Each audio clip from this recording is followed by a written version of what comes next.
Assalamualaikum warahmatullahi wabarakatuh. Alhamdulillahi rabbil alamin. Wabihi nasta'inu ala umuri dunya waddin. Wa ashhadu an la ilaha illallah wahdahu la syarikalah. Wa ashhadu anna Muhammadan abduhu wa rasuluh. Allahumma salli wa sallim wa barik ala nabiyyina Muhammadin wa ala alihi wa sahbihi ajma'in. Allahumma alimna ma yanfa'una wanfa'na bima 'allamtana wa zidna ilman ya rabbal alamin. Allahumma inna nas'aluka ilman nafi'a wa rizqan thayyiba wa 'amalan mutaqabbala. Allahumma a'inna 'ala dzikrika wa syukrika wa husni ibadatik. Para jemaah hadirat, ibu-ibu yang Allah muliakan Masjid Al-Mu'minun, alhamdulillah kita kembali bersua di sore hari bulan Ramadan yang hari keberapa ini? Hari ketiga ya. Alhamdulillah 3 Maret 3 Ramadan tepat, jadi kita gak lupa insyaAllah. Kita kembali bersua dalam rangka menuntut ilmu. Dan menuntut ilmu ini termasuk salah satu amalan yang mulia di luar Ramadan, apalagi di dalam Ramadan. Banyak sekali dalil-dalil yang menunjukkan akan keutamaan ilmu. Bukan kesempatan kali ini untuk kita membahas tema keutamaan menuntut ilmu. Namun di antara hadis tersebut adalah sabda Nabi SAW, "Wa majtama'a qaumun fi baitin min buyutillah yatluna kitaballah wa yatadarasunahu bainahum illa nazalat 'alaihimus sakinah wa ghasyiyatuhumur rahmah wa haffathumul malaikah wa dzakarahumullahu fi man 'indah." Kata Nabi SAW, tidaklah suatu kaum, baik itu laki-laki maupun perempuan, yang berkumpul di rumah Allah dalam rangka mempelajari Al-Quran. Semua ilmu agama itu bersumber ke Al-Quran. Mereka membacanya dan mempelajarinya, kecuali malaikat akan turun, ketenangan akan turun, dan mereka akan diliputi rahmat. Dan Allah akan menyebut-nyebut orang yang menuntut ilmu itu di sisinya, di kalangan para malaikat yang di langit sana. Nah, ini keutamaan yang besar.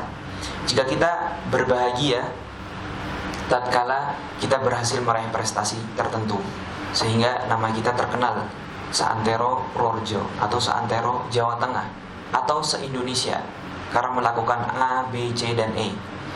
Nah, maka apalah lagi jika kita ternyata namanya disebut-sebut oleh Allah Subhanahu wa taala di kalangan Al-Mala'ul A'la, yaitu malaikat-malaikat yang di sekitar Allah Subhanahu wa taala. Merupakan suatu kehormatan ya yang tiada tara.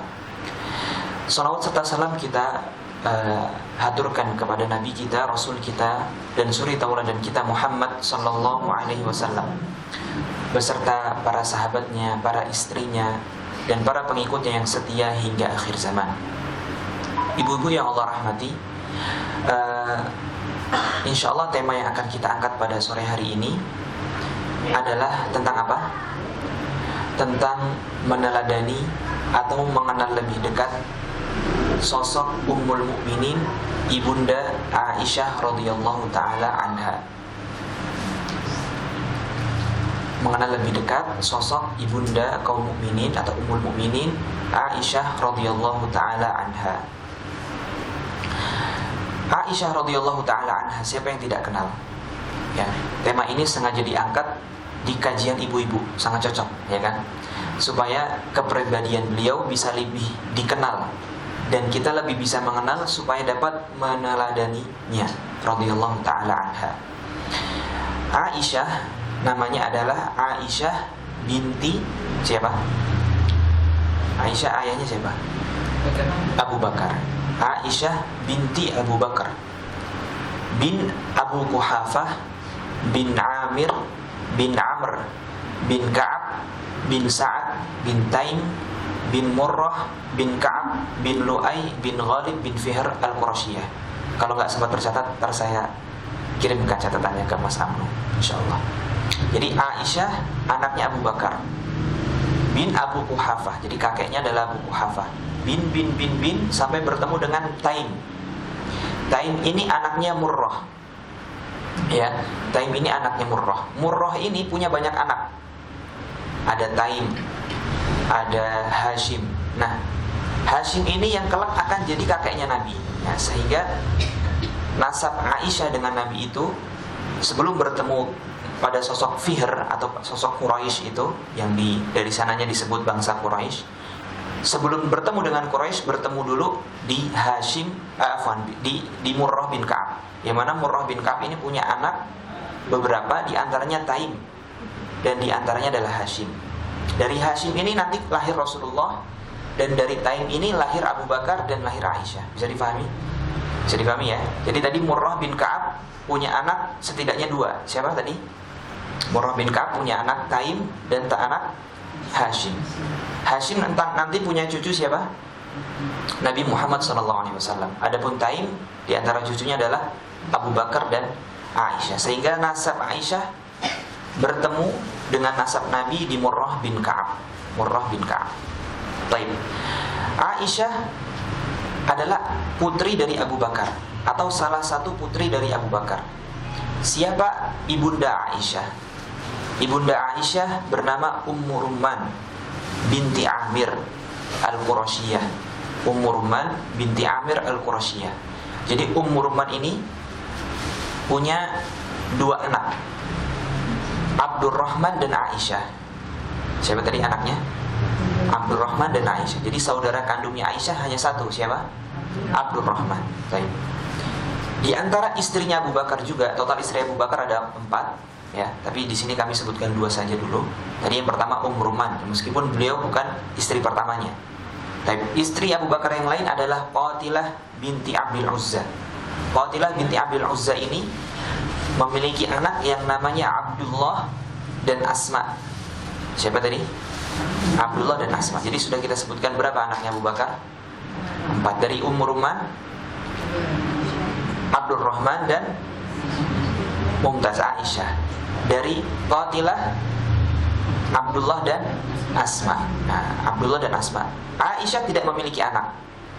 Aisyah tidak memiliki anak, tapi Aisyah punya kunyah. Apa itu kunyah? Kunyah itu sebutan Ummu Fulan. Nah, begitu. Misalkan nama aslinya misalkan Fatimah, tapi dipanggilnya Ummu Hasan, begitu ya, karena punya anak Hasan. Nah, Aisyah meskipun tidak memiliki anak, tapi beliau memiliki kunyah. Kunyahnya adalah Ummu Abdillah. Baik, Abdillah ini diambil dari siapa? Abdillah ini anaknya Asma. Nah, anak saudara kandung atau saudara seayah Asma itu berarti. Seayah ya, saudara seayahnya Asma binti Abu Bakar yang menikah dengan Az-Zubair ibn al-Awwam. Ya, jadi Az-Zubair bin Awwam menikah dengan Asma. Asma memiliki 2 anak laki-laki, Urwah bin Zubair dan Abdullah bin Zubair. Dari Abdullah bin Zubair ini, maka Aisyah mengkunyahkan dirinya dengan nama Abdullah. Jadi dia bukan memberikan nama kunyah dengan nama anaknya karena beliau tidak memiliki anak, tapi dengan nama siapanya? Abdullah keponakannya, ya, keponakannya. Jadi Ummu Abdillah itu Abdillah adalah keponakannya. Baik. Itu adalah nasab Aisyah radhiyallahu taala anha. Ada istri Abu Bakar yang lain, di antaranya adalah Asma binti Umais dan Habibah binti Kharijah. Baik. Kapan Nabi SAW menikahi Aisyah? Nah, di sini ada faedah bagus ini. Khususnya banyak tersebar isu-isu yang tidak baik. Nanti akan kita jawab. Nabi SAW menikahi Aisyah secara akad. Tatkala Aisyah di usia 6 atau 7 tahun. Nanti kita bahas, Ustaz, kok usia segitu sudah menikah? Apa enggak itu pernikahan dini? Nanti kita akan jawab insyaallah. Ya, para ahli sejarah menulis. Di antaranya Imam Adz-Dzahabi dalam Siyar A'lamin Nubala, atau Ibnu Sa'ad dalam At-Tabaqat, atau para ulama sejarah semuanya menulis bahwasanya Aisyah itu menikah dengan Nabi tatkala beliau berumur 6 sampai 7 dengan akad, ya, akad. Belum bergaul, belum satu rumah dengan Nabi. Ya. Sehingga ada jarak antara pernikahan Aisyah yang akad dengan satu rumahnya bersama Nabi SAW. Aisyah dinikahi sepeninggal Khadijah. Jadi Khadijah itu radhiyallahu taala anha meninggal di tahun sekitar 10 kenabian bersama dengan siapa pamannya Nabi? Abu Thalib. Jadi meninggal di tahun yang sama. Abu Thalib dengan Khadijah meninggal di tahun yang sama. Kemudian Nabi SAW menikahi Saudah binti Zam'ah.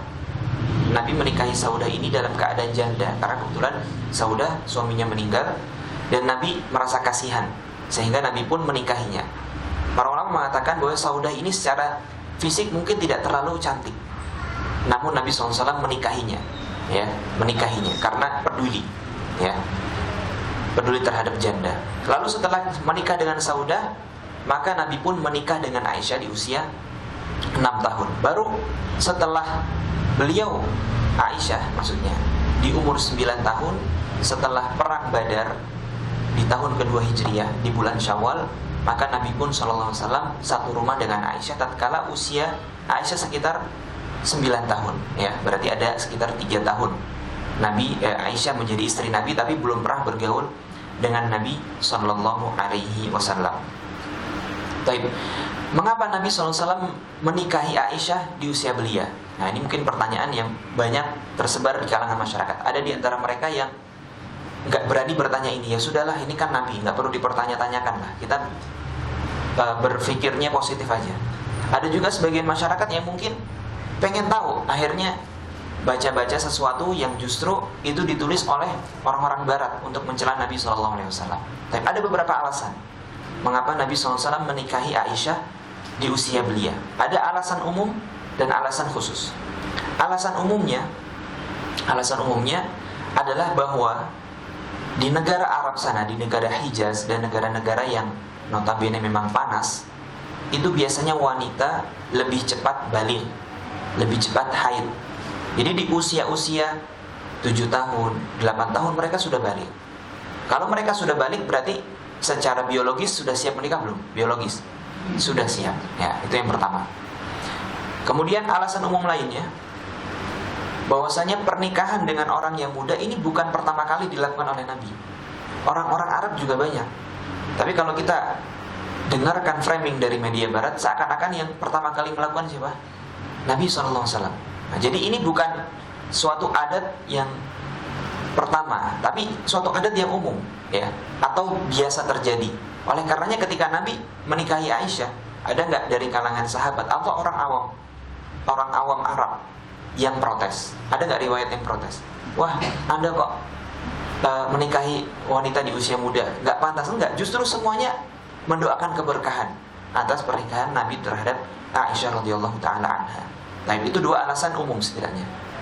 Alasan khususnya, diantaranya Aisyah meskipun masih muda, tapi beliau memiliki fisik yang lumayan bongsor atau lumayan besar. Jadi meskipun beliau usia 6 sampai 9 tahun, fisik Aisyah sudah besar, sudah seperti wanita dewasa, sehingga beliau radhiyallahu taala anha lebih siap lagi menikah secara biologis, ya, setelah baligh, dan beliau memang fisiknya besar, ya, berbeda dengan mungkin beberapa wanita yang lain yang memiliki fisik cenderung kecil. Namun Aisyah radhiyallahu taala anha fisiknya besar. Itu alasan khususnya.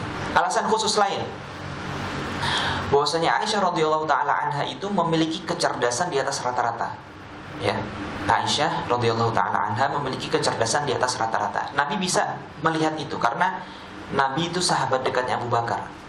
Ketika Nabi SAW sering mendatangi rumah Abu Bakar atau sebaliknya sering bertemu Aisyah dari masa kecil, dan Nabi sudah mengetahui ini orang atau ini putri sosok yang sangat cerdas di atas rata-rata, sehingga Nabi ingin ketika menikahinya kelak Aisyah akan menyampaikan ilmu yang beliau ambil dari suaminya. Beliau kelak akan menyampaikan ilmu yang diambil dari suaminya, dan terbukti jumlah hadis yang diriwayatkan oleh Aisyah. Siapa yang tahu? Jumlah hadis yang diriwayatkan oleh Aisyah, sebagaimana dikatakan oleh Az-Zahabi dalam Siyar, jumlahnya adalah 2210. Berarti kurang, setidaknya Aisyah hafal 2210 hadis. Nah, cerdas atau tidak cerdas ini? Kita ada yang hafal 50 hadis, 10 hadis, mungkin 10 hadis, tapi ngurutinnya nggak bisa. Kalau lagi ada yang baca juga mungkin saya ingat paling innamal a'malu binniyat, terus la taghdab wa lakal jannah, gitu-gitu ya. Kemudian dan lain sebagainya. Tapi Aisyah meriwayatkan 2210 hadis. Dan beliau menjadi sosok yang afqah nisa'il alam, perempuan yang paling faqih, paling ahli fikih di dunia. Para ulama bersepakat, tidak ada wanita yang lebih faqih, yang lebih ahli fikihnya, lebih tahu tentang halal dan haram melebihi Aisyah radhiyallahu taala anha. Kira-kira mengapa Aisyah bisa menjadi sosok yang seperti itu? Tadi jawabannya karena beliau dari usia belia sudah bersama Nabi, sehingga banyak mengambil ilmu dari Nabi. Dan kita dapati banyak hadis di Sahih Bukhari, Muslim atau yang lain sebagainya, Aisyah menyampaikan fikih-fikih rumah tangga yang enggak disampaikan oleh istri-istri yang lain atau oleh sahabiat-sahabiat yang lain. Dan ini ilmu tidak boleh ditutup-tutupi. Ya, ini hikmah atau tidak hikmah? Hikmah yang besar, ya. Baik. Kemudian di antara alasan khusus lainnya adalah bahwasanya Nabi SAW memiliki kedekatan yang luar biasa bersama dengan ayahnya Aisyah. Abu Bakar As-Siddiq adalah sahabat terbaik Nabi. Lau kuntu muttakhidan khalilan lattakhadtu Abu Bakrin khalilan. Kalau aku boleh mengambil kekasih dari kalangan manusia, niscaya aku akan jadikan Abu Bakar sebagai kekasih. Namun yang tersiksa adalah ukhuwatul Islam, sebagaimana kata Nabi SAW. Nah, itu diantara alasan khususnya. Sehingga Nabi ingin menjalin hubungan yang lebih dekat terhadap sahabat karibnya, yaitu Abu Bakar As-Siddiq radhiyallahu taala anhu. Kalau kita lihat semua Al-Khulafa'ur Rasyidin, berapa jumlahnya Khulafa'ur Rasyidin? 5 atau 6? 4, ya benar, 4. Hanya mengetes saja. Ada 4 Khulafa'ur Rasyidin. Semuanya memiliki kekerabatan dengan Nabi. Yang pertama Abu Bakar. Abu Bakar siapanya Nabi? Mertuanya Nabi, ya. Umar bin Khattab siapanya Nabi? Mertuanya juga, karena Hafsah binti Umar itu juga istrinya Nabi, ya kan? Kemudian Utsman bin Affan siapanya Nabi? Menantunya Nabi. Berapa kali jadi menantu beliau? 2 kali. Beliau menikahi Ruqayyah dan Ummu Kulsum. 2 kali menikahi. Bahkan dalam sebagian riwayat walaupun dhaif, kata Nabi SAW, jika aku memiliki putri yang ketiga, aku nikahin lagi ke Utsman. Setelah sepeninggalnya 2 putri Nabi SAW. Ya, tapi riwayatnya dhaif. Kemudian Ali bin Abi Thalib siapanya Nabi? Menantunya lagi, menikah dengan Fatimah, ya, Fatimah binti Rasulullah sallallahu alaihi wasallam, atau biasa dikenal di kalangan masyarakat dengan Fatimahuz Zahra, ya. Nah, Khulafaur Rasyidin semuanya memiliki kedekatan, ya, memiliki kedekatan. Ini di antara alasan khususnya. Tapi di antara alasan khusus lainnya, ya, bahwasanya Nabi sallallahu alaihi wasallam pernah diperlihatkan dalam mimpi menikahi Aisyah. Jadi sebelum menikahi Aisyah, beliau pernah diperlihatkan dalam mimpi kalau Aisyah itu akan jadi istrinya. Rasulullah SAW bersabda kepada Aisyah, "Urituki fil manami thalatha layalin." Aku pernah melihatmu di dalam mimpi 3 kali, ya, 3 malam. Ja'a bikil malak fi saraqatin min haririn. Datang kepadamu malaikat dalam balutan sutra. Fayaqul, lalu malaikat tersebut berkata, "Hadhihi imra'atuk." Inilah istrimu. Nah, Nabi enggak tahu ini siapa. Fa'akshif, maka pun Nabi SAW menyingkap siapa yang ada di dalamnya. Maka Nabi SAW mengatakan, "Fa'akshifu an wajhiki fa idza anti fi." Ketika aku menyingkap siapa yang ada di balik tabir, ternyata itu engkau, wahai Aisyah. Fa'qul in yaku hadza min indillah yumdi. Jika memang benar ini adalah keputusan dari Allah, niscaya Allah akan mewujudkannya. Nah, jadi sudah ada isyarat dalam mimpi Nabi SAW bahwasanya beliau harus menikahi Aisyah radhiyallahu taala anha. Hadis ini diriwayatkan oleh Imam Bukhari dan Imam Muslim. Baik, itu di antara alasan-alasan mengapa Nabi SAW menikahi Aisyah di waktu belia. Ditambah lagi jika kita melihat, ya, mungkin sebagian media barat memberikan framing, Rasulullah itu hanya mempedulikan biologisnya saja. Tadi kita katakan setelah Khadijah meninggal, Nabi menikahi siapa? Saudah. Apakah Saudah memiliki fisik yang cantik, jelita? Tidak. Ternyata Nabi menikahi. Dan Aisyah hanyalah satu-satunya istri Nabi SAW yang perawan atau gadis. Yang lainnya janda. Khadijah saja janda, ya. Bahkan umur Nabi dengan Khadijah terpaut berapa tahun? 25 tahun dengan 40 tahun. Berapa tahun itu? 15 tahun. Subhanallah, Masya Allah, ya. Nabi menikahi Khadijah karena agamanya. Kemudian Nabi SAW juga menikahi Hafsah, janda. Sofiyah binti Huyai, janda. Ramlah binti Abu Sufyan, janda. Semuanya janda, ya. Bahkan karakter latar belakang istri-istri Nabi bermacam-macam. Juga kalau tadi kita sebutkan Aisyah binti Abu Bakar dengan Hafsah binti Umar, dua-duanya adalah anak sahabat. Tapi tahukah kita semua bahwasanya di antara istri Nabi itu ada Sofiyah binti Huyai. Siapa itu Huyai? Huyai itu bukan orang Yahudi saja, dedengkotnya orang Yahudi, ya. Sofiyah binti Huyai itu dedengkotnya orang Huyai itu dedengkotnya orang Yahudi, ibarat bosnya orang Yahudi yang ada di Madinah. Tapi Nabi menikah dengan Sofiyah.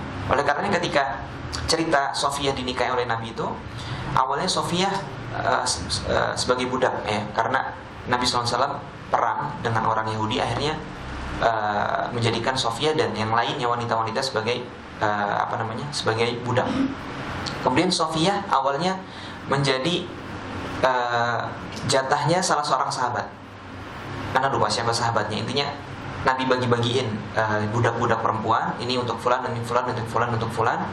Kemudian ada salah seorang sahabat yang dapat Sofiyah, ya. Sofiyah ini memang cantik, dia memang janda tapi cantik.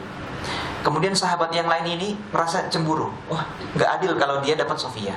Kemudian mendingan ada saja wahai Rasulullah yang dapat Sofiyah. Kemudian Nabi pun mengambil Sofiyah dan menanyakan kepadanya bahwasanya bagaimana jika aku membebaskanmu dan menjadikan pembebasan ini sebagai mahar untukmu. Maka Sofiyah pun setuju. Di hari pernikahannya seluruh sahabat siap siaga. Ya, ketika malam hari setelah pernikahannya, semua sahabat berkeliling mengelilingi Nabi. Nabi bertanya, ada apa gitu? Saya takut ini anaknya balas dendam karena Anda telah membunuh Huyai, yaitu ayah Sofiyah dan omnya. Jadi bisa jadi nih anak ntar balas dendam, ya kan? Menikam Nabi dari belakang. Kata Nabi nggak usah. Dan ternyata betul, setelah Sofiyah menikah dengan Nabi, luluh hatinya karena akhlak yang tinggi yang dimiliki oleh Rasulullah SAW. Bahkan sepeninggal Rasulullah, Sofiyah sering bersedekah dengan saudara-saudaranya yang dari mantan-mantan orang Yahudi atau yang masih orang Yahudi, sering bersedekah. Bahkan Sofiyah tidak jarang mengajak saudara-saudaranya, ya, untuk masuk Islam. Ya, Masya Allah. Perlu pembahasan khusus ya untuk pribadi sosok Sofiyah binti Huyai. Kita sekarang fokus pada pembahasan Aisyah radhiyallahu taala anha. Nah, dari itu Sofiyah, ada juga istri Nabi yang bernama Romlah binti Abu Sufyan. Abu Sufyan sebelum jadi Abu Sufyan yang akhirnya masuk Islam. Siapa Abu Sufyan? Abu Sufyan itu yang menjadi panglima pada perang Badar dan perang Uhud. Ya atau tidak? Ya kan? Artinya dia memusuhi Nabi SAW. Tapi putrinya Romlah binti Abu Sufyan menikah dengan Nabi. Ya, menikah dengan Nabi. Tapi subhanallah ya, akhlak yang luar biasa. Abu Sufyan tidak pernah mempermasalahkan pernikahan Romlah atau putrinya dengan Rasulullah. Nggak pernah. Kenapa? Karena akhlak yang tinggi dimiliki Rasulullah. Tapi yang dipermasalahkan Abu Sufyan apa? Rasulullah ini membawa ajaran, itu saja. Jadi ada dua hal yang sebenarnya linear, nggak kontradiksi. Yang diajarkan oleh Nabi, dan Nabi itu adalah sosok yang berakhlak mulia. Ini linear, ini nggak kontradiksi. Udah sangat wajar ketika Nabi itu memiliki akhlak yang mulia. Itu harus, ya. Abu Sufyan tidak mempermasalahkan akhlak Nabi karena putrinya yaitu Romlah bahagia dengan suaminya. Tapi yang dipermasalahkan Abu Sufyan adalah ajaran yang dibawa oleh Nabi. Padahal sebenarnya nggak masuk akal. Ya, sebenarnya nggak masuk akal. Harusnya kalau percaya salah satu harus percaya dua-duanya dan sebaliknya. Baik. Nah, ada juga istri Nabi yang karakternya sering bersedekah seperti Zainab, seperti Sofiyah. Sebenarnya Aisyah juga termasuk yang sering bersedekah. Ada juga istri Nabi yang gemarnya beribadah seperti Hafsah. Dikatakan bahwasanya beliau shawwamah qawwamah, sering puasa dan sering sholat malam. Nah, dari karakteristik yang berbeda-beda, yang mana rata-rata janda, hanya satu saja yang gadis, seakan memberikan isyarat bagi umat Islam. Rasulullah sedang mengajarkan bagaimana cara bersosialisasi dengan setiap individu yang memiliki karakter berbeda-beda. Jadi bisa difahami ya ibu-ibu sekalian di sini. Ya, ada hikmah mengapa Nabi SAW menikahi istri sebanyak itu dan mengapa beliau SAW menikahi Aisyah di usia yang sangat muda. Baik. Aisyah radhiyallahu taala anha lahir di tahun ke-5 Hijriah, di mana usianya terpaut lebih muda daripada Fatimah. binti Rasulillah. Jadi Fatimah dan Aisyah lebih tua siapa? Lebih tua Fatimah, ya, lebih tua Fatimah 8 tahun. Aisyah lebih muda 8 tahun daripada Fatimah radhiyallahu taala anha. Aisyah memiliki julukan, diantaranya adalah As-Siddiqah. Kalau ayahnya Abu Bakar julukannya apa? As-Siddiq. Ya, Aisyah julukannya As-Siddiqah, yang mempercayai Nabi tapi dari kalangan perempuan. Aisyah juga dijuluki Nabi sebagai Al-Humaira. Ya, Al-Humaira itu artinya wanita yang putih, memiliki rona-rona merah di pipinya, ya, untuk menunjukkan cantiknya Aisyah radhiyallahu taala anha. Baik. Aisyah radhiyallahu taala anha memiliki banyak kemuliaan. Di antaranya tadi yang sudah kita sebutkan, Aisyah adalah satu-satunya istri Nabi yang gadis, atau bahwasanya Aisyah sudah pernah diperlihatkan dalam mimpi Nabi, ya. Tapi Aisyah masih memiliki keutamaan-keutamaan yang lain. Di antaranya adalah bahwasanya Aisyah radhiyallahu taala anha merupakan istri Nabi di surga. Selain beliau adalah istri Nabi di dunia, Aisyah juga istri beliau di akhirat. Jadi Aisyah adalah istri Nabi SAW di dunia dan di akhirat. Aisyah radhiyallahu taala anha meriwayatkan, atau Imam Tirmidzi meriwayatkan dari Aisyah, bahwasanya Jibril pernah datang kepada Nabi SAW dan berkata, "Hadhihi zaujatuk fid dunya wal akhirah." Ini maksudnya Aisyah adalah istrimu di dunia dan di akhirat, atau hadhihi zaujuk fid dunya wal akhirah. Ini adalah istrimu di dunia dan di akhirat. Hadisnya diriwayatkan oleh Imam Tirmidzi dengan sanad yang hasan. Baik. Keutamaan selanjutnya, bahwasanya Aisyah radhiyallahu taala anha adalah wanita yang paling dicintai oleh Nabi. Wanita yang paling dicintai oleh Nabi sallallahu alaihi wasallam. Amr bin Aus, ini ceritanya agak berpanjang sedikit biar enggak terlalu kaku. Amr bin Aus itu salah satu sahabat mulia, tapi beliau bukan termasuk as-sabiqun al-awwalun, bukan termasuk sahabat yang masuk Islam di awal-awal diutusnya Nabi, ya. Tapi Amr bin Aus itu justru masuk Islamnya di tahun 8 Hijriyah, berarti kurang lebih dari Nabi diutus 21 tahun setelah Nabi diutus Amr bin Aus. Tapi Amr bin Aus ini sosok yang jitu dalam peperangan, ya. Mirip Khalid bin Walid lah. Siapa yang enggak kenal Khalid bin Walid, kan? Amr bin Aus ini temannya Khalid bin Walid, ya, sama-sama orang militer, sama-sama ahli peperangan. Ketika beliau masuk Islam, Rasulullah pun senang. Wah, kita kedatangan ahli perang baru ini, kan, harus dimanfaatkan. Gak lama setelah Amr bin As masuk Islam, Nabi mengutusnya sebagai panglima perang. Ketika di salah, kalau nggak salah perang Dhatus Salasil, kalau nggak salah, di perang tersebut siapa prajuritnya Amr? Prajuritnya Amr itu Abu Bakar, Umar, Utsman, Ali, dan sahabat-sahabat senior lain. Berarti Amr di sini sedang ngebosin sahabat-sahabat senior, begitu kan? Nah, Amr dengan perlakuan Nabi ini merasa bahwasanya dirinya adalah sosok yang mulia. Wah, pasti Nabi itu mencintaiku, ya kan? Gak mungkin Nabi ujuk-ujuk saya masuk Islam langsung disuruh jadi panglima perang, yang mana bawahan saya ini Abu Bakar, model-modelnya kayak Abu Bakar, Umar, Utsman. Ini pasti saya orang yang mulia. Ada perlakuan-perlakuan lain, ya. Cerita peperangan ini kalau masih ada waktu bisa kita selesaikan, tapi kita tunda dulu. Tapi peperangannya agak lucu. Intinya di situ Amr bin As mengimami sholat Abu Bakar, Umar, dan Utsman. Karena dia panglima perang, sehingga ketika sholat juga dia yang mengimami. Padahal mungkin baru hafal Quran sedikit, sedangkan Abu Bakar dan Umar udah hafal banyak juz, ya. Tapi secara peraturan harus Amr yang menjadi imam, ya. Di situ juga di malam hari itu, ya, Amr kedinginan, ya, semua kaum muslimin kedinginan. Tapi Amr tidak memperbolehkan kaum muslimin untuk menyalakan api, ya, nggak boleh menyalakan api. Itu Umar sampai emosi. Ini orang baru masuk Islam udah nyuruh-nyuruh aja. Kalau bukan karena Nabi yang mengutus, saya sih udah protes, ya, kata Umar begitu kurang lebih. Ya, lagi dingin-dingin kok saya suruh kok api unggunnya suruh dimatikan. Besok subuhnya Amr ternyata mimpi basah, ya. Kalau mimpi basah kan berarti kan harus mandi. Di kondisi itu dia nggak mandi, dia cuma tayamum. Umar protes, kok kamu nggak mandi? Harusnya kamu mandi, kan kamu mimpi basah. Intinya Amr ingin mengatakan kalau saya nggak bisa mandi, saya hanya bisa tayamum. Dan besok subuhnya ngimamin lagi. Jadi diimamin dengan orang yang junub, hanya bermodalkan tayamum tanpa mandi. Umar ketika jadi makmum agak gondok sebenarnya. Pagi harinya diceritakan kepada Nabi, benarkah wahai Amr kalau kamu itu melarang kaum muslimin untuk, ini selesai perang ya, sudah menang ya, melarang kaum muslimin untuk menyalakan api unggun? Kata Amr, betul. Apa alasannya? Kata Amr, alasannya karena kalau kita menyalakan api unggun, musuh akan tahu jumlah kita, ya, sehingga kita akan bisa diserang atau bisa diperkirakan cara menyerangnya, atau berapa jumlah musuh yang dibutuhkan untuk menyerang kita, sehingga saya melarang kaum muslimin untuk menyalakan api unggun. Kamu benar, kata Rasulullah. Terus Umar ngadu lagi, bu, kamu katanya junub tapi malah tayamum. Benar wahai Rasulullah, kalau saya mandi saya akan mati, dan Allah berfirman wala taqtulu anfusakum, jangan bunuh diri, makanya saya tayamum. Kata Rasulullah, Anda benar, ya.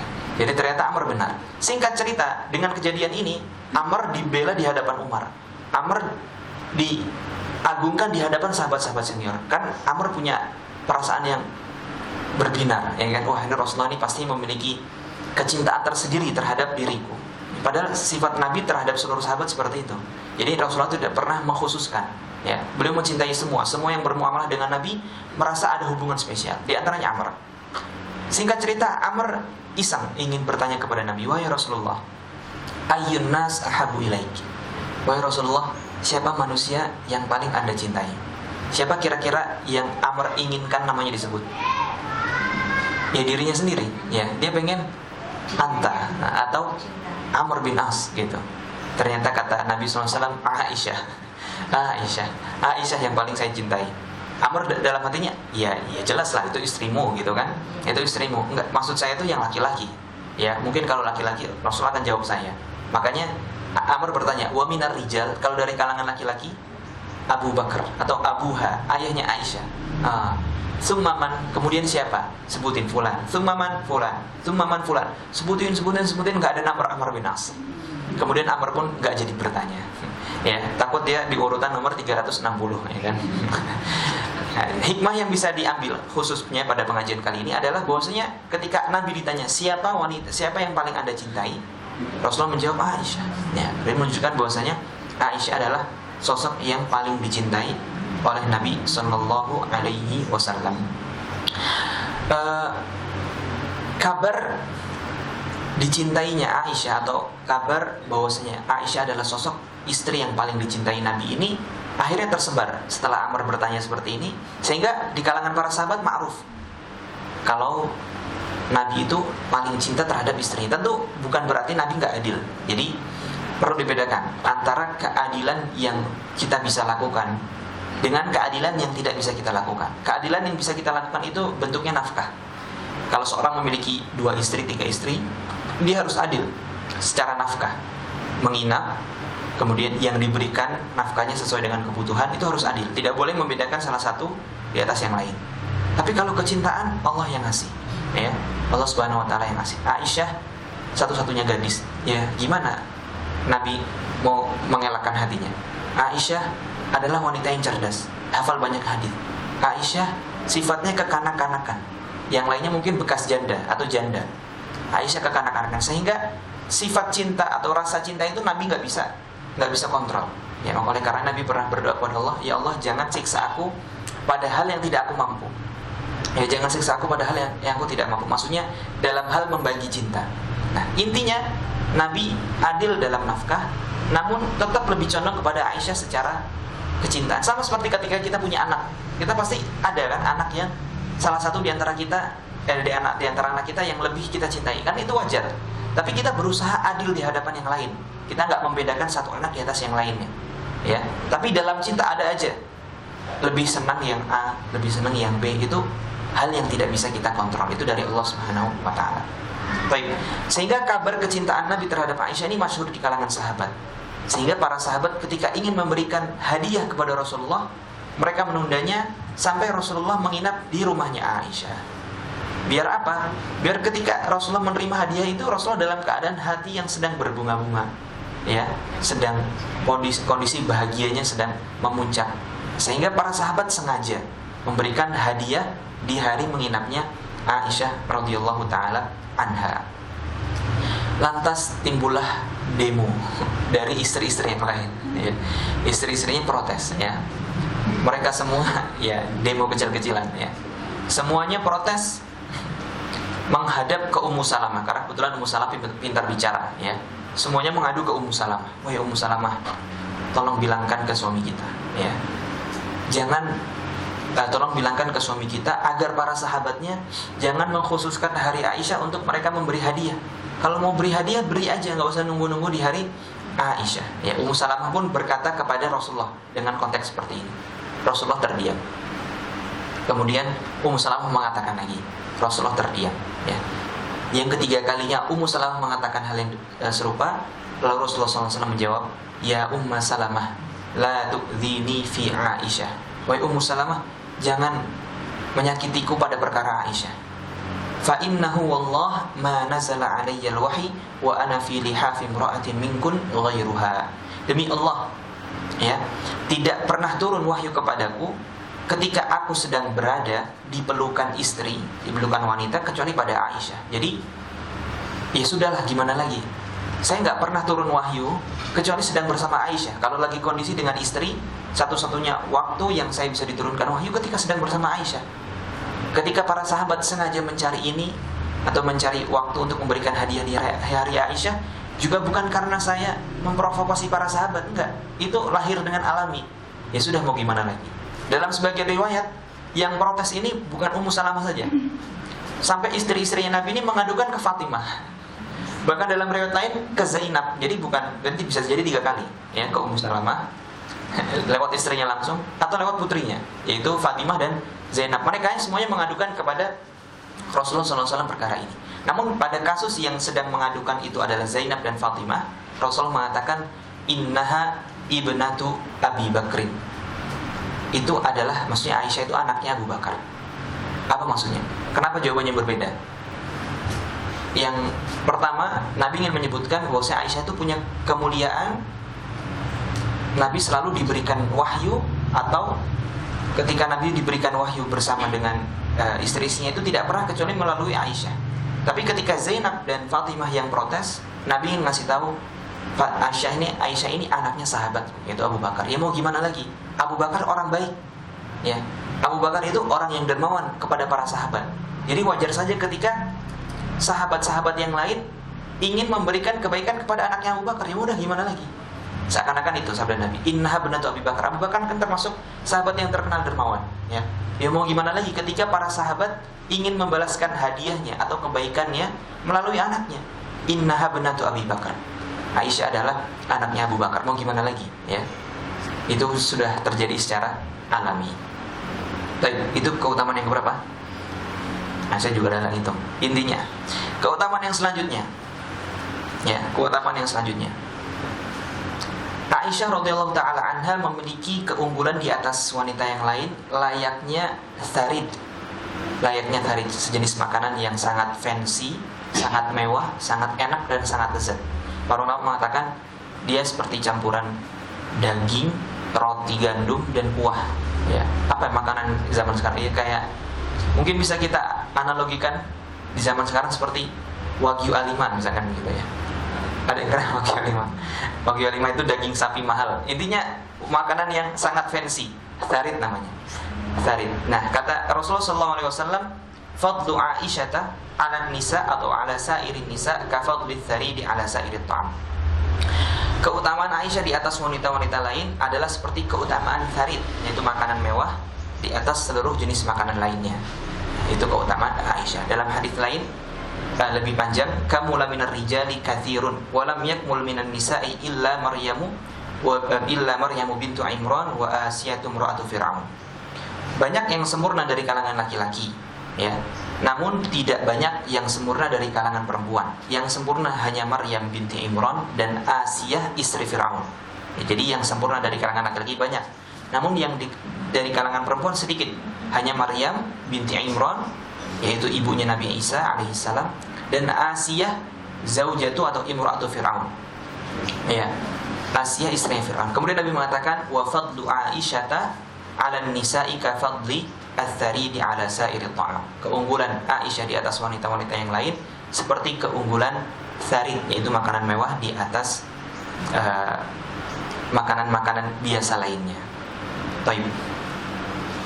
Kemudian keutamaan yang selanjutnya, bahwasanya Aisyah radhiyallahu taala anha, tadi sudah kita isyaratkan juga, Aisyah dijamin masuk surga. Tadi Jibril telah bersabda kepada Nabi, hadhihi zaujuk atau imra'atuk fid dunya wal akhirah. Aisyah ini adalah istrimu di dunia dan akhirat, berarti di surga. Ya.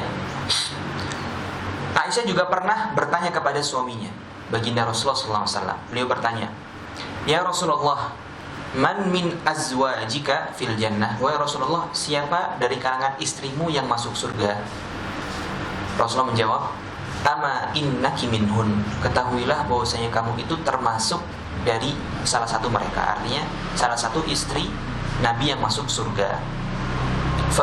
Maka Aisyah berkata, fakhuyyila ilayya anna dzaka li annahu lam yatazawwaj bikran ghairi. Aisyah berkata, lalu saya merasa seolah-olah itu karena beliau tidak menikahi seorang gadis selain saya. Itu kata Aisyah, pendapat pribadinya saja.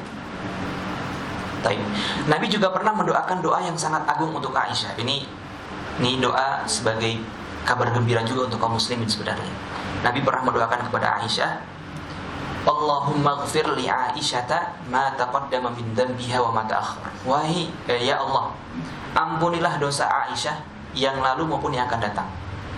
Wa ma asarrat wa ma a'lanat. Dosa yang nampak maupun yang tersembunyi. Wa ma asarrat wa ma a'lanat. Maka ketika Aisyah mendengar doa seperti ini, bahagia enggak? Bahagia sekali. Bahkan Aisyah sampai terkekeh-kekeh karena senangnya. Saking senangnya, ini doa bukan sembarang doa. Yang berdoa siapa? Rasulullah, suaminya. Kira-kira mustajab enggak doanya? Mustajab sekali. Maka bagaimana Aisyah tidak senang? Allahumma ghfir li Aisyata ma taqaddama min dhanbiha wa ma ta'akhkhar wa ma asarrat wa ma a'lanat. Ya Allah, ampunilah dosa Aisyah yang lalu maupun yang akan datang, dan yang nampak maupun yang tersembunyi. Kemudian Aisyah pun senang. Lalu Rasulullah SAW bersabda, wallahi innaha la da'wati li ummati fi kulli shalah. Wahai Aisyah, demi Allah, itu adalah doaku untuk umatku setiap sholat. Luar biasa. Jadi ternyata Rasulullah juga mendoakan setiap sholatnya kepada umatnya. Apa yang doakan? Ya Allah, ampunilah dosa-dosa umatku yang lalu maupun yang akan datang, yang tersembunyi maupun yang nampak. Subhanallah. Ini yang dilakukan oleh Rasulullah kepada umatnya. Peduli atau tidak ini? Peduli. Tapi siapa di kalangan kita yang peduli terhadap ajaran beliau? Siapa di antara kita yang banyak meluangkan untuk membaca sirah beliau? Siapa di antara kita yang lebih meluangkan banyak waktu untuk membaca dan mempelajari sunnah-sunnah beliau? Siapa di antara kita yang berdiri tegak membela ajaran beliau? Atau di antara kita merasa kayaknya pelajaran agama atau apa-apa yang berkaitan dengan agama atau Rasulullah SAW itu hal yang nomor sekian? Padahal Rasulullah SAW mendoakan kita sebagai umatnya, Allahumma ghfir li ummati ma taqaddama min dhanbiha wa ma ta'akhkhar wa ma asarrat wa ma a'lanat. Ya Allah, ampunilah dosa umatku yang lalu maupun yang akan datang, dan yang tersembunyi maupun yang nampak. Hadis ini diriwayatkan oleh Imam Al-Bazzar dan disahihkan oleh Syekh Albani atau dihasankan oleh Syekh Albani. Baik. Kemudian keutamaan yang selanjutnya, bahwasanya Jibril alaihissalam pernah datang kepada Rasulullah dan menyampaikan salam kepada Aisyah. Kalau kita dikasih salam sama gubernur, senang nggak ibu-ibu? Sama presiden, dapat salam dari presiden, masya Allah. Dapat salam dari gubernur aja udah, waduh, itu kayaknya WA-nya itu screenshot terus panjang di depan rumah. Benar kayaknya. Benar nggak? Subhanallah. Ya, masya Allah. Ini yang ngasih salam Jibril alaihissalam, Sayyidul Malaikah, pemimpinnya para malaikat. Rasulullah pernah bersabda, ya Aisyah, hadza Jibril wa huwa yaqra'u alaikis salam. Wahai Aisyah, ada Jibril yang barusan menyampaikan salam kepadamu. Maka Aisyah pun menjawab, wa alaihis salam wa rahmatullah. Taro ma la taro ya Rasulullah. Setelah beliau menyampaikan salam balik kepada Jibril, Aisyah mengatakan, Anda melihat yang tidak Anda melihat apa yang tidak kami lihat. Dan yang zahir, yang nampak, ini bukan pertama kalinya atau satu-satunya Jibril menyampaikan salam. Sepertinya ada momen lain. Jadi Jibril kayaknya menyampaikan salam kepada Aisyah nggak cuma sekali. Ya tadi, berarti presiden, anggap aja presiden pernah menyampaikan kepada kita salam 2 kali. Oh, senang nggak? Senang luar biasa. Jadiin piagam, ya. Kemudian diabadikan, ya, dibuat apa namanya? Ya dipajang, ditaruh di lemari penghargaan dan lain sebagainya. Nah, Jibril sepertinya 2 kali. Dalam hadits yang lain, Aisyah sendiri yang melihat dalam Musnad Ahmad. Aisyah berkata, "Ra'aituka ya Rasulullah wa anta qa'imun tukallimu dihyatal kalbi." Wahai Rasulullah, aku melihat Anda berdiri sedang berbicara dengan Dihyah al-Kalbi. Dihyah al-Kalbi ini sahabat yang paling tampan, ya. Jadi banyak sahabat yang terkenal tampan, di antaranya Dihyah, paling tampan Dihyah. Ada juga Utsman bin Affan. Utsman bin Affan termasuk sahabat yang tampan. Banyak juga sahabat-sahabat yang tampan. Nah, di antaranya adalah Dihyah al-Kalbi. Aisyah mengatakan, "Wahai Rasulullah, barusan saya melihat Anda lagi ngobrol sama Dihyah al-Kalbi." Maka Nabi pun mengatakan, "Waqad ra'aiti, kamu beneran melihat saya ngobrol sama Dihyah?" Kata Aisyah, "Iya." Kemudian Nabi bersabda, "Fa innahu Jibril." Sesungguhnya tadi itu adalah Jibril. Jadi Jibril menjelma jadi sosok Dihyah al-Kalbi. Wa huwa yuqri'ikis salam. Dan Jibril juga tadi barusan nyampaikan salam kepadamu. Kemudian Aisyah mengatakan, "Wa alaihi salam wa rahmatullah fajazahullahu min zairin wa dakhilin fa ni'mas sahib wa ni'mad dakhil." Semoga Allah membalasnya dengan kebaikan sebagai seorang tamu yang baik dan seorang tamu yang terhormat. Maka Jibril adalah sebaik-baik teman dan sebaik-baik tamu. Baik. Jadi nggak cuma sekali, ya, nggak cuma sekali. Yang pertama tadi kan Aisyah nggak lihat, makanya Aisyah mengatakan, "Tara ma la nara ya Rasulullah." Kamu bisa melihat apa yang tidak kami lihat. Kamu bisa melihat ketemu malaikat kalau kami enggak. Tapi di kesempatan kedua Aisyah melihat Dihyah. Nah, berarti kan bukan sekali Aisyah dapat salam dari Jibril alaihissalam. Baik. Ini yang terakhir, kemudian yang terakhir, bahwasanya di akhir-akhir hayat Nabi SAW, Nabi mendambakan untuk dirawat di rumah Aisyah. Jadi ketika Nabi SAW sudah menjelang wafat, Nabi sudah sakit, ya. Tapi beliau tetap berusaha berlaku adil dengan tetap menginap sesuai dengan jatahnya, bergilir, ya, bergilir. Tapi semua istri Rasulullah itu tahu kalau Rasulullah itu menginginkan sesuatu. Maksudnya apa? Pengen, mohon kalian ikhlaskan saya bersama Aisyah, gitu. Maka Rasulullah bersabda, "Innahu la yashukku alayya al-ikhtilafu bainakunna. Fa'dhan li an akuna 'inda ba'dikun." Sesungguhnya sangat berat bagiku dengan kondisi seperti ini untuk berpindah-pindah di antara kalian. Maka izinkanlah saya untuk berada di salah seorang dari kalian. Cukuplah saya satu rumah. Tapi beliau nggak bilang Aisyah. Ummu Salamah sekali lagi.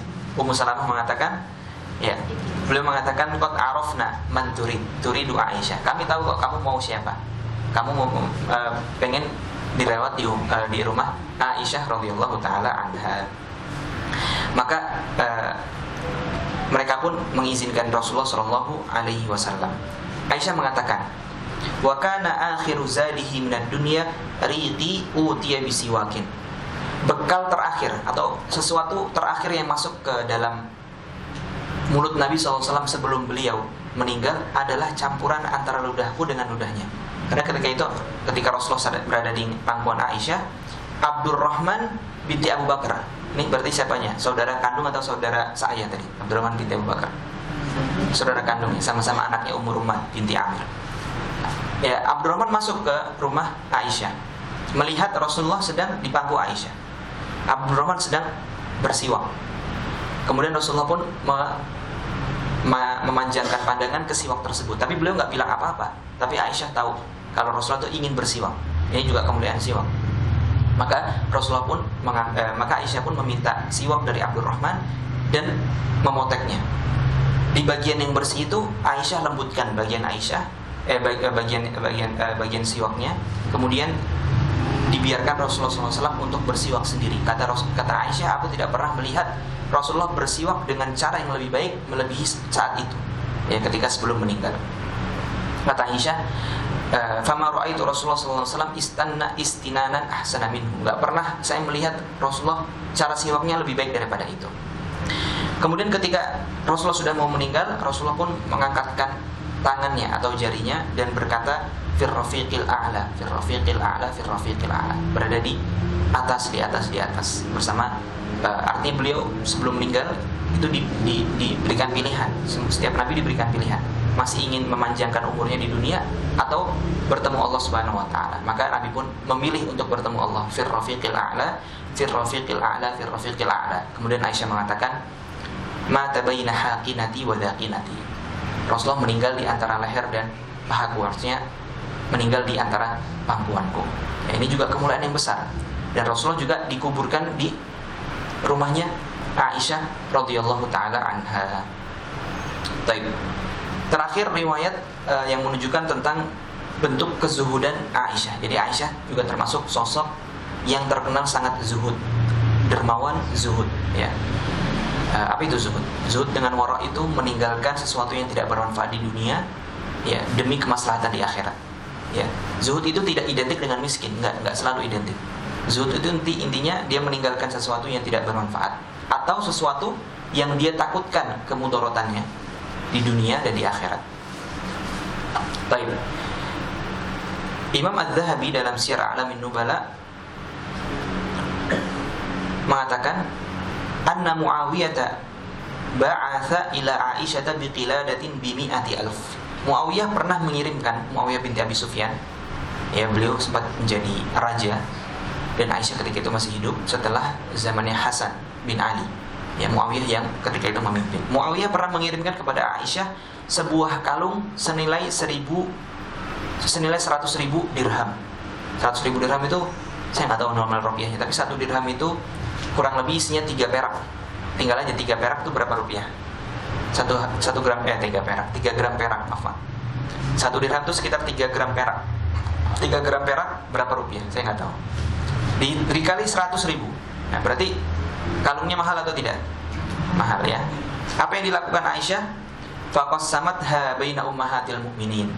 Lalu Aisyah pun membagikan 100.000 dirham tersebut atau kalung yang seharga 100.000 dirham itu kepada madu-madunya, kepada ummahatul mu'minin yang lain, kepada istri-istri Nabi yang lain.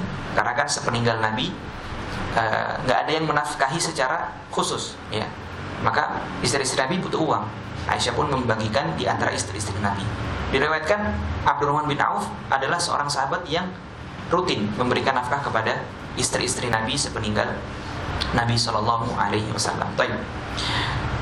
Kemudian cerita lain bahwasanya Aisyah radhiyallahu taala annaha tasaddaqat bi 70 alfan wa innaha la tarqa'u janiba dir'iha radhiyallahu anha. Urwah bin Zubair, keponakan Aisyah, pernah meriwayatkan atau mengatakan bahwasanya Aisyah itu pernah bersedekah dengan 70.000 dirham. Dari 100.000 sekarang 70.000, ya. Sementara dia masih menjahit bajunya sendiri atau menambal bajunya sendiri. Kalau 170.000 dirham untuk beli baju, bisa beli berapa baju? Ya, semua ini model terbaru bisa semua beli, ya. Insya Allah bisa beli macam-macam mungkin di zaman dulu. Tapi Aisyah menyedekahkan 70.000 dirhamnya. Sementara kata Urwah, dia masih menjahit baju dia yang bolong, masih menambal baju dia yang bolong. Ini luar biasa, ya, kedermawan dari Aisyah yang dididik langsung oleh bapaknya, yaitu Abu Bakar As-Siddiq radhiyallahu anha. Pernah juga Ibnu Zubair ba'atha ila Aisyah bimalin fi ghiraratain yakunu mi'ata alfin fada'at bi tabaqin faja'alat taqsimu fin nas falamma amsat qalat hadiya jariyatu futuri faqalat ya ummal mu'minin amastata'ti an tashtari lana lahman bidirham qalat la tu'annifini law adhkartani la fa'altu. Ibnu Zubair pernah mengirimkan uang kepada Aisyah dalam 2 kantong yang berisi jumlahnya kurang lebih 100.000 dirham juga. Apa yang dilakukan Aisyah? Lalu beliau pun meminta untuk didatangkan nampan, artinya biar bisa disuntek gitu, ya, biar beliau bisa membagi-bagikannya dengan mudah. Lalu beliau pun membagi-bagikannya kepada orang-orang. Ketika sore hari atau malam sudah tiba, dia berkata kepada pelayannya, ya jariyah futuri, ya, wahai pelayan, berikan aku makan, ya, saya mau makan dong, berikan saya makan 1 porsi makan. Apa yang dikatakan pelayan tersebut? Wahai ummul mukminin, apakah engkau tidak mampu untuk membeli daging dengan 1 dirham gitu. Karena uangnya udah habis, udah disedekahin habis. Sekarang nggak ada 1 dirham pun. Ketika Aisyah pengen untuk makan malam, ya orang tersebut mengatakan, atau pelayan mengatakan, kamu nggak menyisakan 1 dirham apa untuk kita beli daging? Kata Aisyah, la tu'annifini, jangan cela aku, jangan kritik saya. Seandainya kamu tadi mengingatkan saya sebelum saya bagi-bagi, saya ambil 1 dirham untuk beli daging. Tapi ya udah terlanjur dibagikan, beliau juga nggak akan meminta lagi. Ini adalah teladan dari sosok Aisyah radhiyallahu taala anha. Semoga Allah Subhanahu wa taala memudahkan kita untuk bisa meneladani beliau dan mengumpulkan kita bersama beliau kelak di surganya kelak. Amin ya rabbal alamin. Demikian yang bisa kami sampaikan. Jika ada pertanyaan atau bagaimana? Jika ada pertanyaan, kami persilahkan.